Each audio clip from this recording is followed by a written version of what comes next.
au jour d'aujourd'hui. Mesdames, Mesdemoiselles, Messieurs, bonsoir. David Pyjamas, bonsoir. Bienvenue dans Au jour d'aujourd'hui, votre magazine Actu et Société. Laurent Delamousse, bonsoir. Chers téléspectateurs, bonsoir. Tout de suite, 0 plus 0, c'est Lady Toto. 0 plus 0. C'est Lady Toto. Au jour d'aujourd'hui, en France, nombreuses et nombreux sont les sceptiques qui s'élèvent contre la loi El Khomri, dite également loi du travail et dite désormais loi 49.3. En effet, David, encore une victoire pour le 49.3, c'est la 4e en 4 ans déjà. Et cette question que les Français se posent, c'est quoi au juste une dictature? Mais que fait la police? Des millions de Français se sentent bafoués et une enquête a d'ailleurs été ouverte par le parquet de Paris pour viol en réunion suite à cette énième utilisation du 49.3. Au jour d'aujourd'hui, aucune remise en cause de la part de la classe politique, pas même des candidats à la saison 2017 de Game of Thrones. Oui, les Copé, Macron, Juppé, Montebourg, Valbuena, Depardieu, c'est un sujet qui sera abondamment traité dans Faites entrer le coupable, dimanche à 20h50 avec comme invité spécial Robert Ménard. En attendant, qu'en pensent les Français? Car comme disait ma grand-mère, fouille anale vaut mieux que douille gouvernementale. Elle était auvergnate, autonomiste. Patrick Bourré est allé sur le terrain recueillir vos témoignages tout de suite à la rencontre des Français.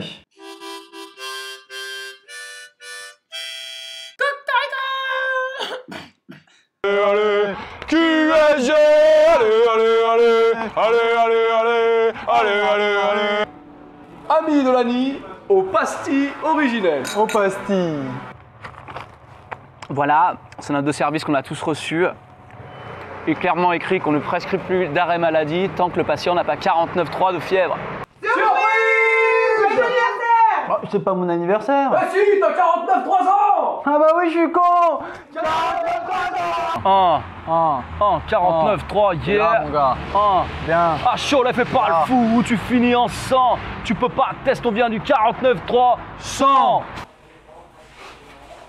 49,3 au 100 mètres! 49,3 au 100 mètres! Mais qu'est-ce que tu me fais là? Il est de bon ton de considérer le pastis comme un alcool populaire. Que nenni, le pastis véritable, celui qui requiert un fin palais, est bien plus sophistiqué.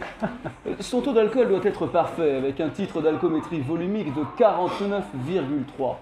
Le 4-9-3, c'est une tactique qui tue le football moderne. Et nous, on va pas se casser la voix pour une équipe qui joue avec 9 milieux de terrain et comment on marque des buts après? Et quelles sont les raisons invoquées? Trou de la sécu, la dette, les efforts pour la France.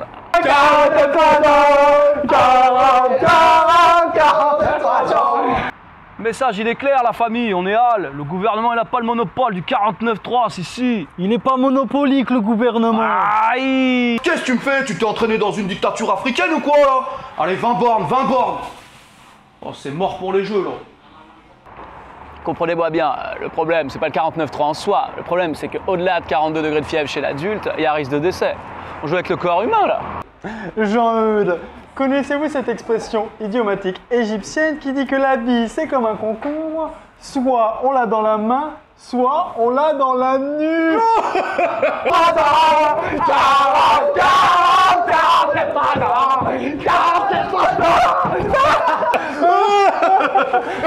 Aux amis de la nuit! C'est bien audible, hein? Oui, ne vous inquiétez pas. Pas de problème, moi.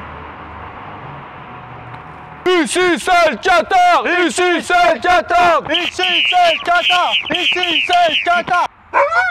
Oh, au calme, Bouba. Calme, On calme, wesh. calme, Bouba. Merci Patrick, des images fortes, un éclairage scientifique et philosophique bouleversant et tout cela converge vers une même question, le 49.3, coup de tête ou coup de boule? Pour y voir plus clair, laissons la parole aux experts, c'est la chronique Un cerveau, des cervelles. Un cerveau, Des cervelles.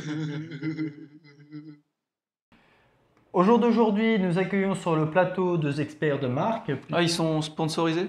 de prestige, puisqu'il s'agit à notre droite de Jean-Jacques Gourdin, spécialiste en politologique, auteur de La logique en politique, l'avènement de la politologique, paru aux éditions Rouge Tendance.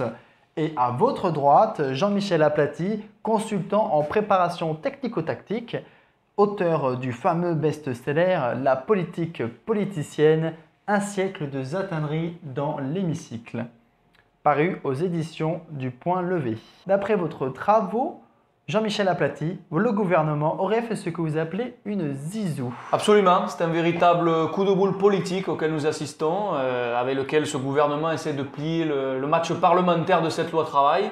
Nous avons un Premier ministre et un président qui sont provoqués par leur côté droit, mais aussi par le banc des remplaçants, quant à leur tournant socio-libéral. Ça, c'est pour l'effet Materazzi. Et leur réponse est pour le moins violente. C'est ce que j'appelle une zizou.